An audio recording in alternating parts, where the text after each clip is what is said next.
Mangalagiri echo పార్కులో మంగళవారం పచ్చదనం పరిరక్షణ బృందం డాక్టర్ ఆకురాతి ఆధ్వర్యంలో 360 మొక్కలను అటవీ శాఖకు అందజేసింది. వివరాలు ఇలా ఉన్నాయి. పర్యావరణ ప్రేమికులు, social activist doctor Akurathi Kodandaramayya నేతృత్వంలో పచ్చదనం పర్యావరణ పరిరక్షణ బృందం మంగళగిరి ఎకో పార్కులో అటవీ శాఖకు 360 మొక్కలను అందజేసింది.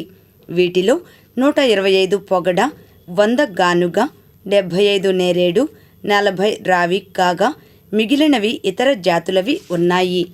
కాలుష్యం తగ్గించేందుకు ఆంధ్రప్రదేశ్ ప్రభుత్వం చేస్తున్న కార్యక్రమాలకు చేయూతనిచ్చేందుకే ఈ పంపిణీ నిర్వహిస్తున్నట్లుగా ఆయన తెలిపారు.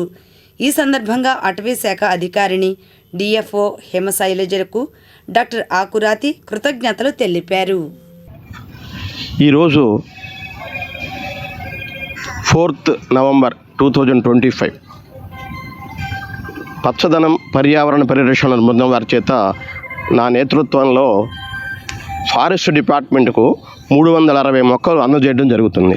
వీటిలో 100 మొక్కల వరకు కానుగ మొక్కలు ఉన్నాయి, 125 పొగడ మొక్కలు ఉన్నాయి, ఒక 75 వరకు నేరేడు మొక్కలు ఉన్నాయి. మిగతా జాతివి మిగిలినవి మిగతా జాతులు అన్నమాట.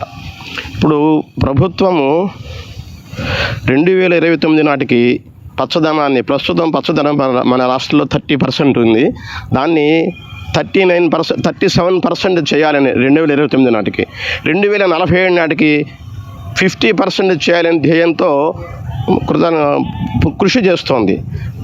ఏ ప్రభుత్వ కార్యక్రమం అయినా ప్రజల భాగస్వామ్యం ఉంటే ఇంకా బాగా త్వరగా లక్ష్యం నెరవేరుతుంది. కాబట్టి ప్రజలు కూడా సహకరించి మొక్కలు మనం ఫారెస్ట్ డిపార్ట్మెంట్కి ఇట్లా అందజేస్తుంటే